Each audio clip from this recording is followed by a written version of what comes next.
भद्राली के मोड़ माँ टुरी के लाले चुनरी उड़ा गे भद्राली के मोड़ माँ आनवो आनवो आनवो आनवो कटई पतनारा के रोड माँ आनवो आनवो कटई पतनारा के रोड माँ टुरी के लाले चुनरी उड़ा गे भद्राली के मोड़ माँ टुरी के लाले चुनरी उड़ा गे भद्राली के मोड़ माँ आनवो आनवो आनवो आनवो कटई पतनारा के रोड माँ आनवो आनवो कटई पतनारा के रोड माँ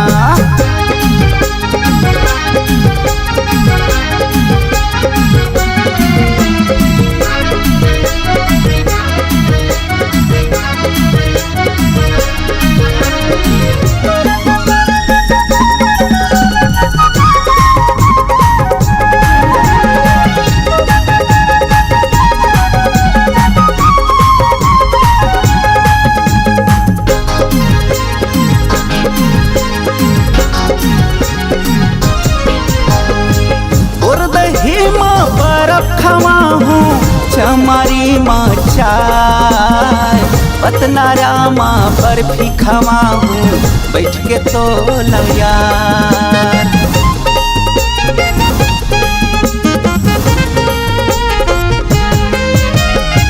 बोल दही माँ बर्फ खवा हूँ चमारी माँ चाय पतनारा माँ बर्फी खवा हूँ बैठ के तो यार पतनारा माँ बर्फी खवा हूँ बैठ के तो यार भारी मजा आही वो तोला भारी मजा आही वो तोला रसगुल्ला रसदार माँ आनवो आनवो आनवो आनवो कटई पतनारा के रोड माँ आनवो आनवो कटई पतनारा के रोड माँ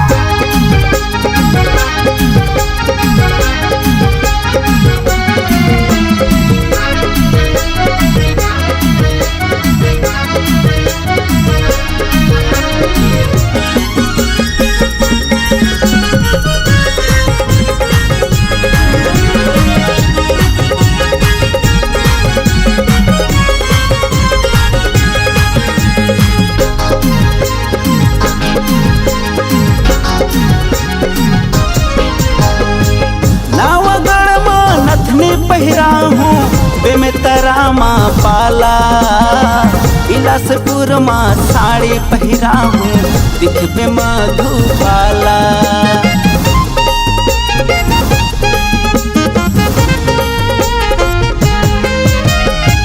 नावगढ़ माँ नथनी पहिरा हूँ बेमेतरा माँ पाला बिलासपुर माँ साड़ी पहिरा हूँ दिखबे मधुबाला बिलासपुर माँ साड़ी पहिरा हूँ दिखबे मधुबाला चलन तोला गाना गवा हूँ चलन वो तोला गाना गवा हूँ रायपुर राजश्री स्टूडियो माँ आनवो आनवो आनवो आनवो कटई पतनारा के रोड माँ आनवो आनवो कटई पतनारा के रोड माँ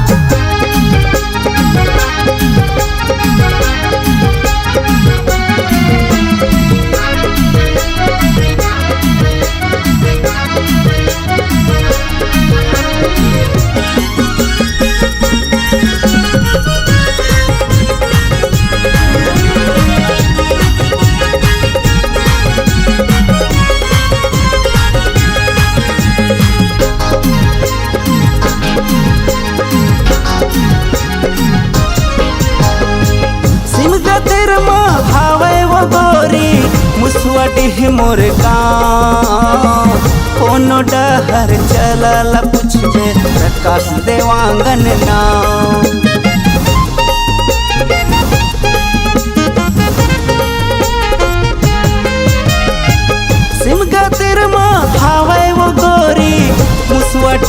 मोर गाँव।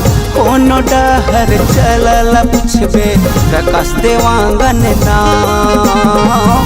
कोनो डहर चलल पुछबे प्रकाश देवांगन नाम। पूछत पूछत आबे वो गोरी, पूछत पूछत आबे वो रानी, घर है महामाया पारा माँ।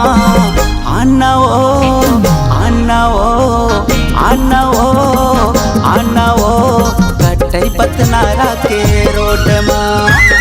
आना वो कटई पतनारा के रोड माँ। कटई पतनारा के रोड माँ। हाँ हाँ कटई पतनारा के रोड माँ।